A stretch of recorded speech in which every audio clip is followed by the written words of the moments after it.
Dengue ও চিকুনগুনিয়াকে মরণঘাতী রোগ হিসেবে অভিহিত করে সারা দেশে নিয়মিত পরিচ্ছন্নতা অভিযান পরিচালনার ডাক দিয়েছেন প্রধানমন্ত্রী তারেক রহমান। গত বুধবার 11 মার্চ দেশবাসীর উদ্দেশ্যে দেওয়া এক বিশেষ ভিডিও বার্তায় তিনি এই আহ্বান জানান। প্রধানমন্ত্রী ঘোষণা করেন যে মশার বংশবিস্তার রোধে আগামী 14 মার্চ 2026 থেকে সারা দেশে প্রতি শনিবার একটি বিশেষ পরিচ্ছন্নতা অভিযান শুরু হবে।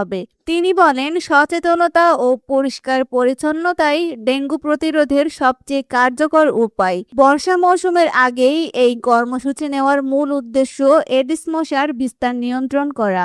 বার্তায় প্রধানমন্ত্রী বেশ কিছু গুরুত্বপূর্ণ নির্দেশনা দেন। ঘরের ভেতর, ছাদ এবং চারপাশ সপ্তাহে অন্তত একবার নিজ উদ্যোগে পরিষ্কার করতে হবে। ফুলের টব, টায়ার, বালতি বা অন্য কোনো পাত্রে যেন 3 দিনের বেশি পানি জমে না থাকে সেদিকে খেয়াল রাখতে হবে। সংসদ সদস্য ও স্থানীয় সরকারের প্রতিনিধিদের নিজ নিজ এলাকায় জনগণকে সঙ্গে নিয়ে শনিবারের এই অভিযানে নেতৃত্ব দেওয়ার অনুরোধ জানানো হয়েছে।